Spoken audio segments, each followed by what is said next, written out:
I can earn my way out of this. I can make more money and it'll solve the problem. I only make $70,000 a year. If I made $80,000 a year, everything would be better. Well, if I made $90,000 a year, everything would be better. And the problem is that because you're treating the symptom, you're not actually getting to the root problem, which is alignment and intentionality. It's how you relate to money. So what happens is a lot of times we say things are important to us. People will talk all the time, my family is very important to me. And I'm like, great, give me your checkbook and your calendar and I'll tell you if you're lying. Every great story has a moment, the one where everything shifts. Welcome to the Become Empowered podcast, where real leaders pull back the curtain and show you exactly how they did it. I'm Sabine, performance communication coach, keynote speaker, author, and your host. I have spent my career on stages, real ones and invisible ones, and I know this. The most powerful transformations don't happen in the spotlight. They happen in the quiet moments of decisions, resilience, and radical courage. Before we dive in, if this podcast moves you, challenges you, or gives you that one thing you needed to hear today, please follow, like, and share it with someone who needs it too. That's how we grow this community together. Some episodes, I'm sitting down with entrepreneurs, authors, speakers, coaches, and bold leaders who have faced the hard stuff and kept going. Other times, it's just you and me, going deep into the mindset, strategies, and the gumption it takes to become who you were always meant to be. Either way, we talk confidence, leadership, resilience, and the real story behind the growth. This is Become Empowered. Let's get into it. Hello, and welcome to the Become Empowered podcast. And today, my guest, Scott Maderer. He is talking about inspired stewardship, learn to master your time, talent, and treasure, and live out your calling. Welcome, Scott. Thanks so much for having me. I am so excited about that topic because this is my belief from the bottom of my heart that we all have been given gifts and talents, and living that out is our highest purpose. Scott, if you could describe yourself in 3 words, what would they be and why? So 3 words. Okay, give me a second. Curious, knowledgeable, and giving. I think those are the 3 words that I would pick. Yes. Obviously, other people might pick different words for me. That doesn't matter. Yeah. All 3 of those are just things that I try to live out in all of the things that I do. I try to have a curious mindset where I don't go into situations assuming things about people or about the situation or about what they meant or what they said. That served me well as a coach because I think curiosity is a superpower for coaches, where instead of just somebody says something and you immediately, my thought is, okay, what question can I ask? What can I do?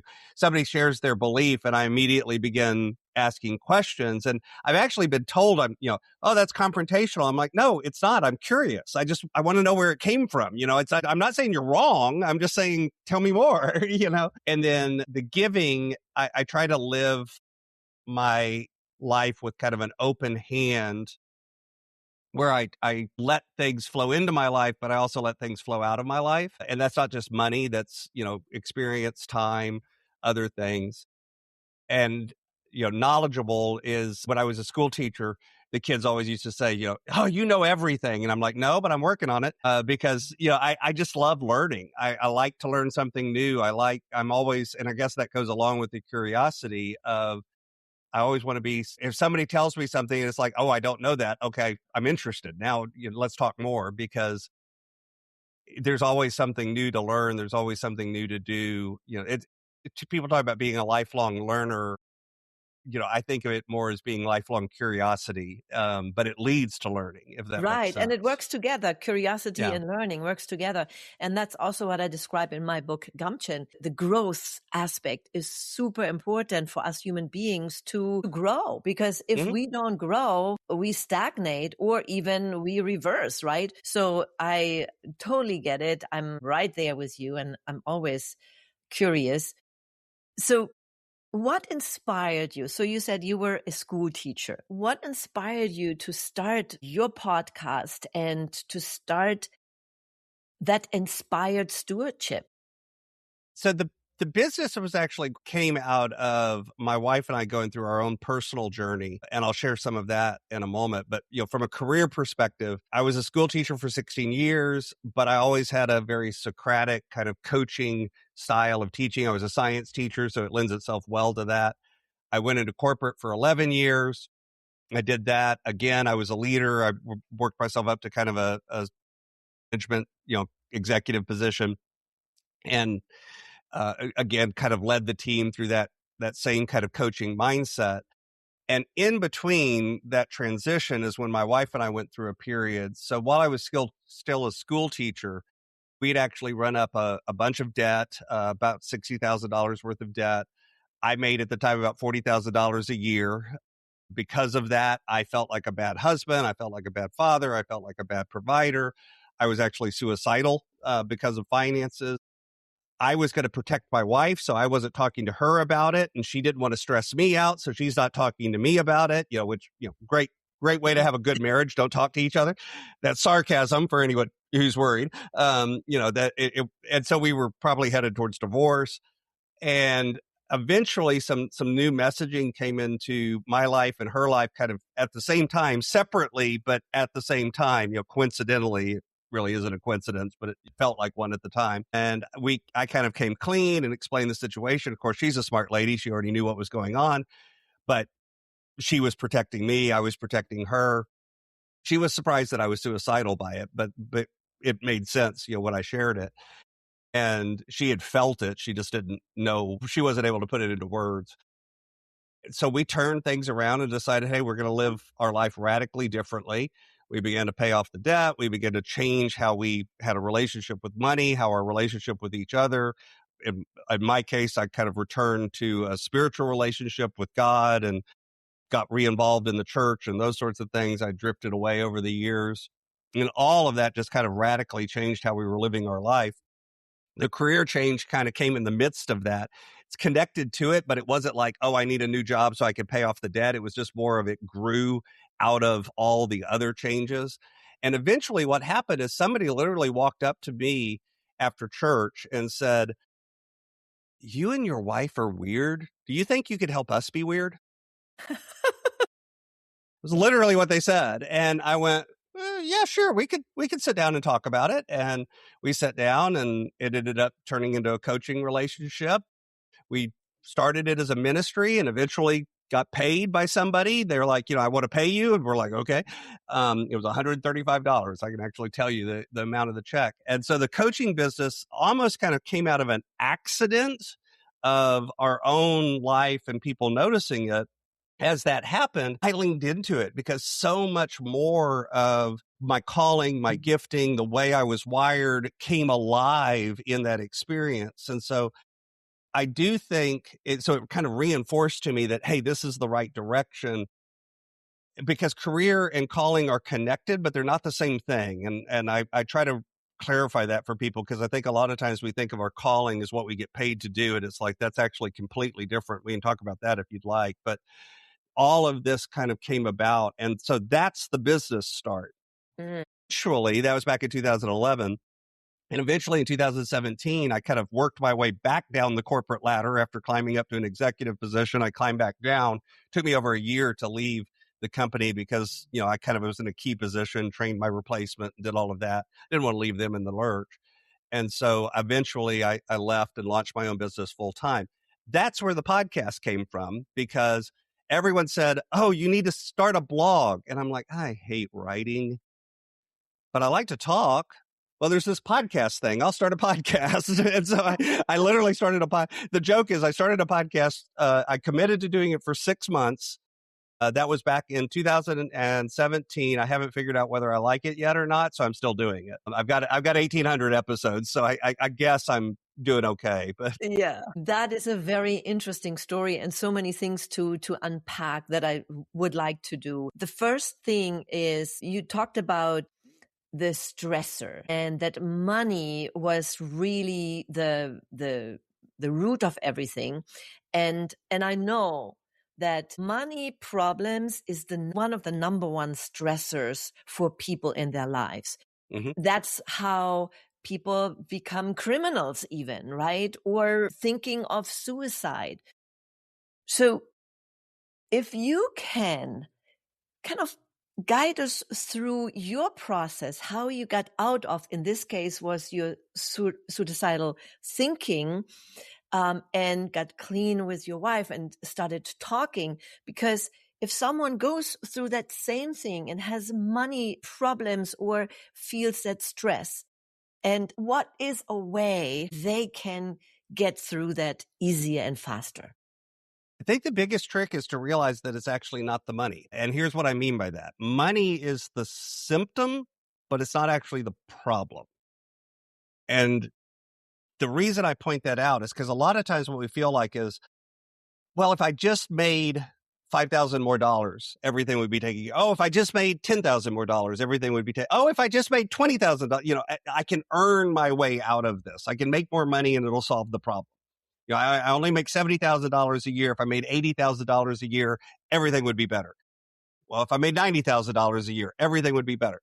And the problem is that because you're treating the symptom, you're not actually getting to the root problem, which is alignment and intentionality. It's how you relate to money. So what happens is a lot of times we say things are important to us. People will talk all the time, my family is very important to me. And I'm like, great, give me your checkbook and your calendar and I'll tell you if you're lying. And they're like, I don't want to show you my checkbook and my calendar. I'm like, yeah, that's because you're lying, and it deep down. You're out of alignment. You know that something's wrong and you're trying to solve that alignment problem by making more money. You're never going to solve it. Okay. Because guess what? To go make more money, usually it leads to the stress that's causing that family stress in the first place. Mm-hmm. So the root problems are usually around alignment, around intentionality, around communication, around we talk about being on the same page as a couple. And that's all true for my wife and I. I thought the solution was, well, I need to make more money. But what happens a lot of times is people make more money and what do? They also spend more money and they still don't feel happy. They still don't feel connected. They still don't feel in alignment. They still feel like things aren't, I could do better. That's because you're treating the symptom, not the root problem. And so once my wife and I realized, hey, wait a minute, it's really about sitting down and communicating and learning how to talk to each other, not argue with each other, but actually talk to each other. It's about deciding what's important and what's not important, and then drawing a line and sticking to it and following through. It's about accountability. And that means holding each other accountable, but also holding ourselves accountable. It's about coming up with a system and a process that works on the good days, but also works when everything's going wrong, And that's what I do now as a coach is I try to step in with people's lives and say, okay, let's not they think the problem is money. That's what they come for help with. And I jokingly say I help with time, talent, and treasures, but really and truly all I help with is talent, because you don't ever manage time and you don't actually manage money. What you manage is yourself, and it shows up in your time and your money.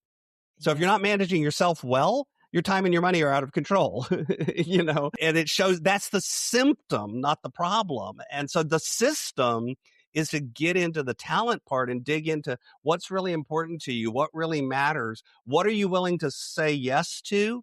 And by even more important, what does that mean you need to say no to? What am I going to cut out of my life and say no to so that I can say yes to the things that are most important?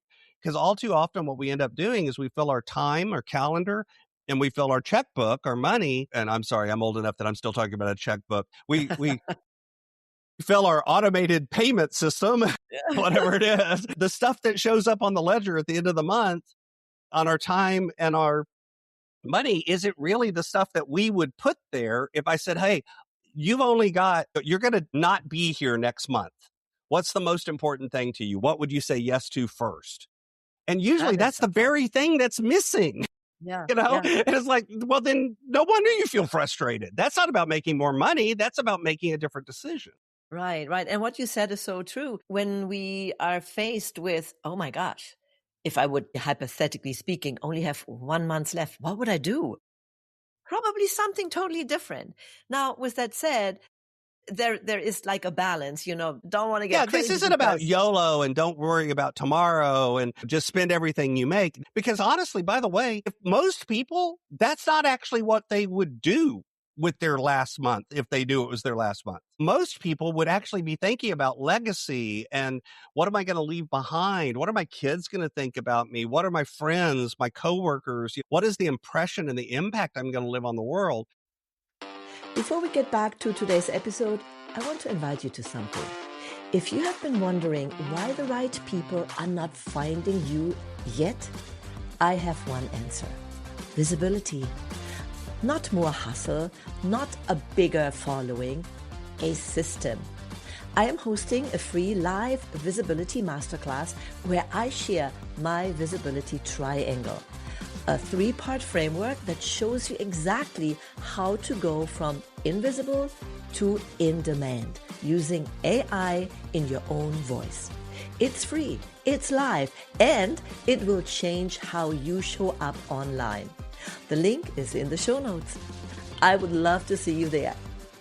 Now let's get back to the episode. That's really what most people would be trying to do, is how can I maximize that and leave behind something bigger? Because let's face it, if you leave $1 million to somebody in the will, does that change their life? Kinda, but also not really, Right. But if you leave behind that impression where, 10 years from now, they're still talking about, boy, what would Scott say? What would Scott do in this situation? Man, that changes their life in a much Absolutely. bigger way. Yeah. And I'm glad that you pointed that out, because that is another point, leaving that legacy, making a difference. And obviously this is what you are doing, also that giving. And interestingly enough, my husband and I, we don't have children of our own. Mm-hmm. We have our nieces and nephews, but we are pretty much kind of on our own. Mm-hmm. Sometimes I'm thinking, okay, well, what can I leave behind? Now, I have been doing something that I love doing, giving, teaching, and I wrote a couple books. But the last one that is about to be released in August is really the legacy piece that I wanted to leave behind. Mm-hmm. And this is the memoir that I wrote, Gumption. Mm-hmm. And with that, interestingly enough, it was not on my radar last year when I started writing it. Someone else nudged me, and then the universe gave another nudge. Mm-hmm. And I was like, okay, I'm doing it. And that was the best decision. I felt so good about it. And I know that this is what I want to bring out into the world now, leaving something behind. So I do have legacy, and it makes me feel good. And now I just want to share it. So that leads me to your book, because you have a new book out, Inspired Living. So tell us about that. Yeah, so it came out in 2024, and the Inspired Living, the subtitle is Assemble the Puzzle of Your Calling by Mastering Your Time, Your Talent, and Your Treasures. And so what I wanted to do, again, as a coach, this is what I work with people on, but I can only coach so many people, and I wanted to put together the frameworks that I use, the way I think about things. It has some of my personal story and my personal journey. And I also interview a whole bunch of other people and share nuggets from them. But it really kind of walks through those components of time, talent, and treasures and takes some frameworks and applies them to those areas of your life so that you could go through the book and do the exercises and actually kind of evaluate, hey, am I actually living my life in alignment? Am I living my life intentionally? And if not, what do I do about it? And if I am, what do I do to do it even more? Because Yeah. like you were talking about with legacy, it isn't just about your family. There's a quote that people usually quote, which is blood is thicker than water.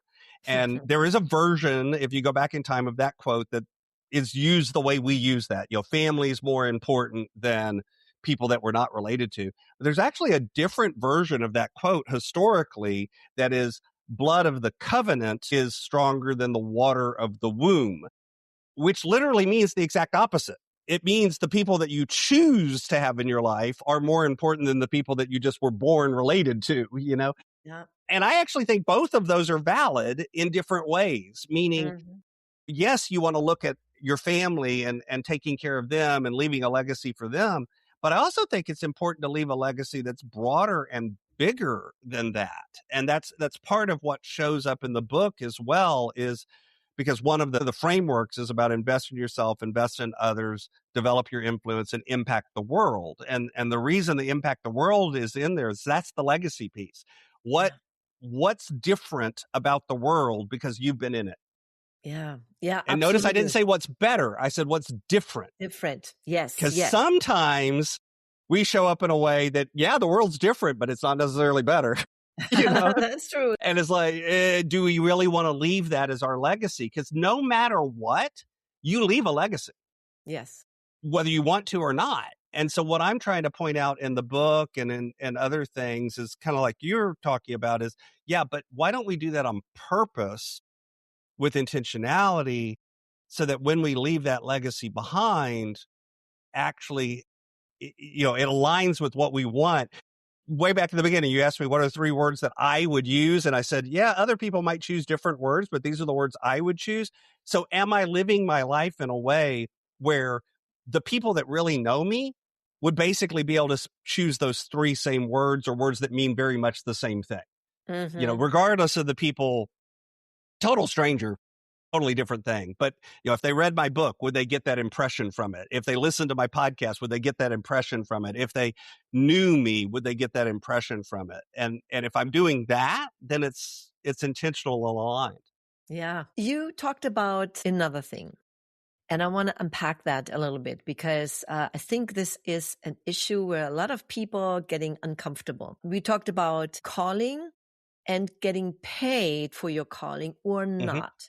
Mm-hmm. Because, of course, you can have a calling, a animal activist, and you're helping them, and that's your spare time, and you're not getting paid for it. You volunteer for it, but this is your calling. But then what I want to talk about too is if your calling is coaching, if your calling is doing something in particular, but you ought to get paid for that.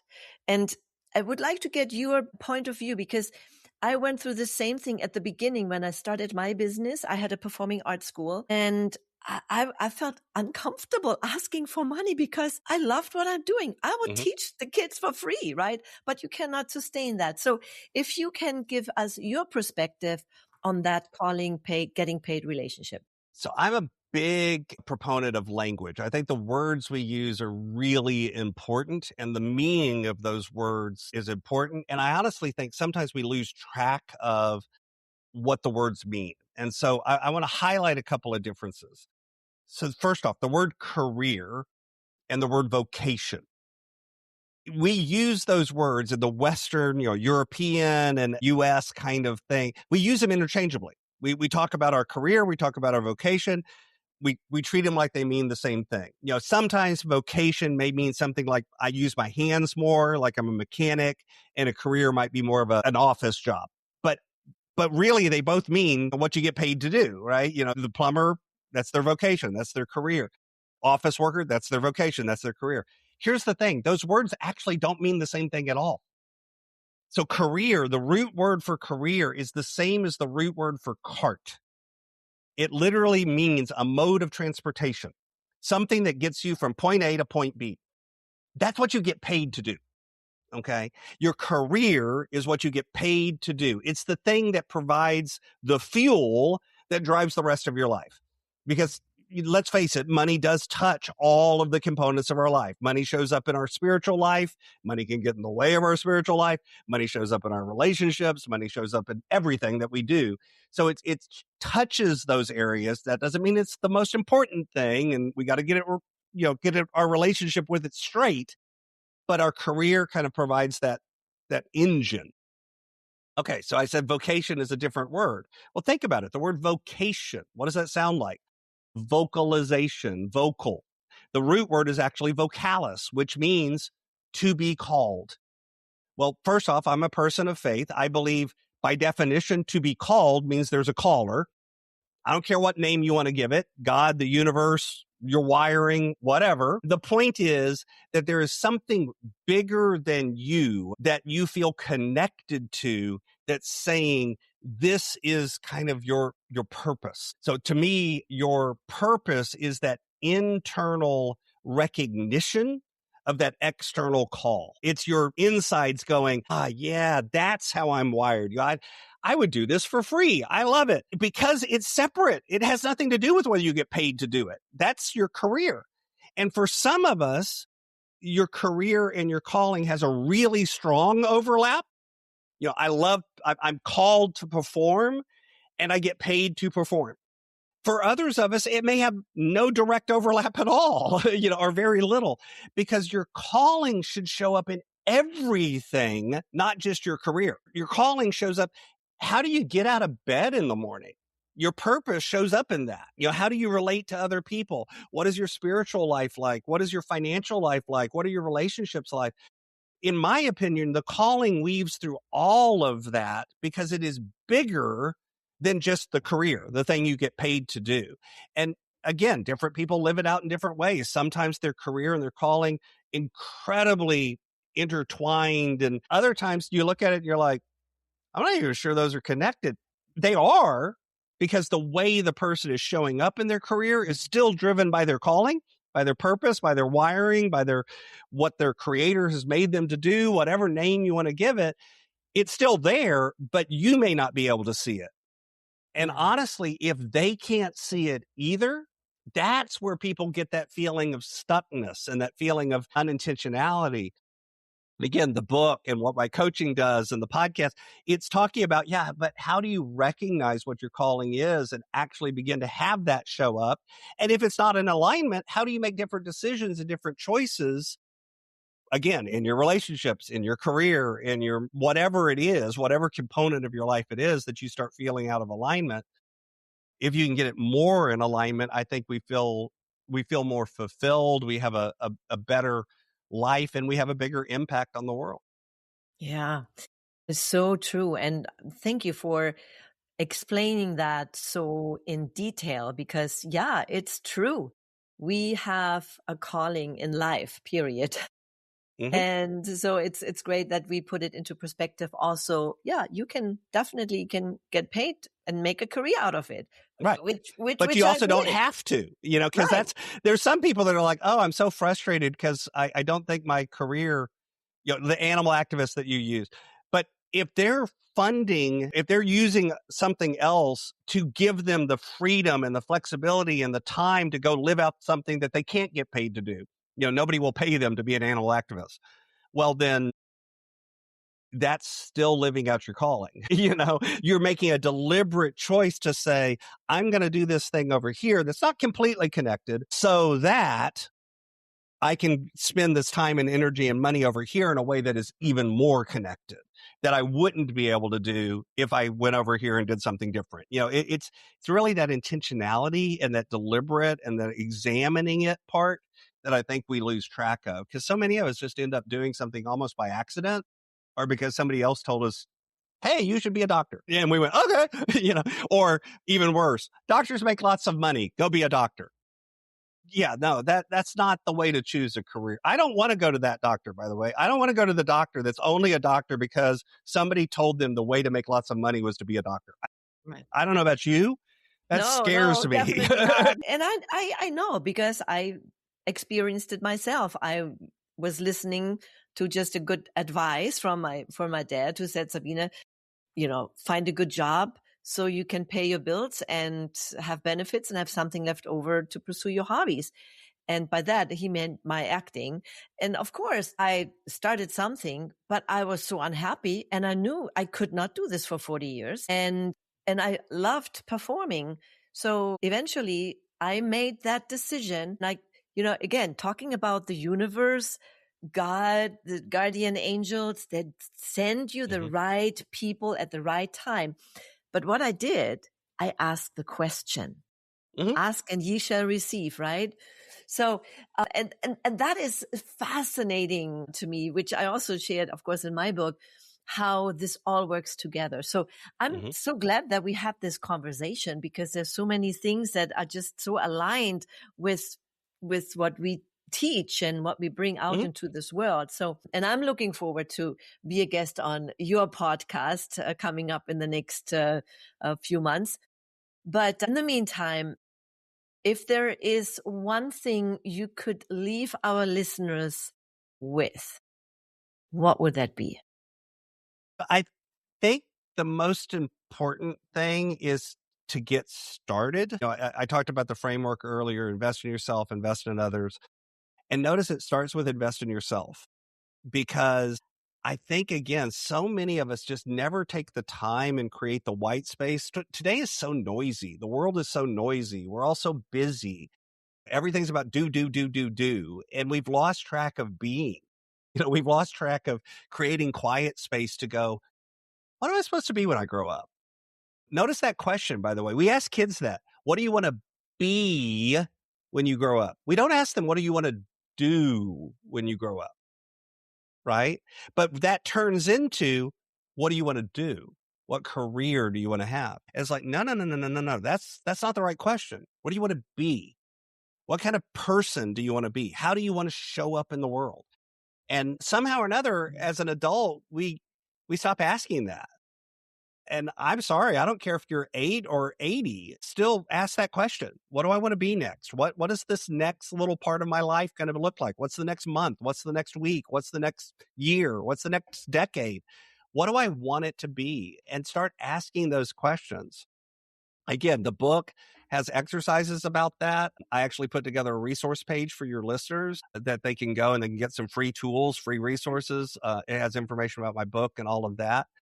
And they can find that at inspiredstewardship.com, and then just /become empowered, but all one word, no space or anything. And it has some of those free exercises. So if that resonates with you, that idea of getting started, I would encourage you to go over there and take a look and download the exercises and just start working through it. Because once you know what you want to be, then what you do becomes easier.